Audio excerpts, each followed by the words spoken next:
Well, hundreds of thousands of Americans are losing their homeowners insurance. In California, four major companies ended coverage amid a growing risk of wildfires, and many others have paused writing new policies elsewhere in the state.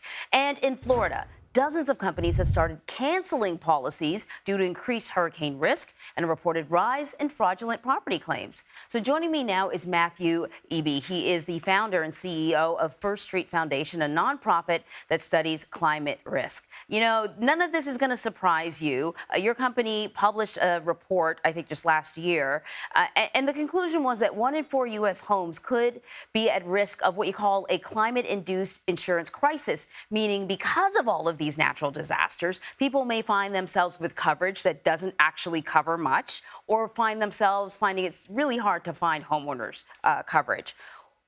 What are your concerns as you look ahead to the next 8 months? Yeah, that's right, exactly right. When we released our report, what we were looking at and seeing is that premiums have been suppressed for years. And so the way that you're actually allowed to charge a homeowner's policy, it has to go through a public process with the state to be approved to be charged to the homeowner. And to do that, you can't use things like climate adjusted rates to understand the actual risk to a property. So insurance companies have been backing out of places that they can't actually charge a premium that's commensurate with the risk. And so that leaves us in an unfortunate situation where the insurers that are left are generally the insurers of last resort, the ones that the state provides. Right. And those do charge those increased premiums. And that's when you see this unfortunate situation when a homeowner gets a letter in the mail saying that they will not get a renewal for their insurance policy. They go to find a new policy and find out that they've actually not been paying the right price. The new price that is commensurate with risk can be 2, 3, even 4 times higher than what they've been paying previously. Right. And in places like Florida, where a number of insurers have pulled out, those insurers of last resort, essentially the state, they are now overwhelmed, losing money. And so you got to wonder how long that system is going to be able to stay in place.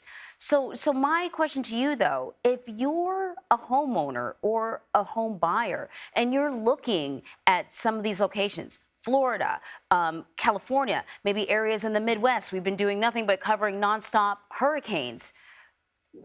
Are there any resources for you, and what are the questions you should be asking? Yeah, that's a great point. So what we actually produce is something called risk factor. So if you go to riskfactor.com, you can type in your address and you can see what your risk is today and how that'll change over the next 30 years under climate conditions, under this changing environment.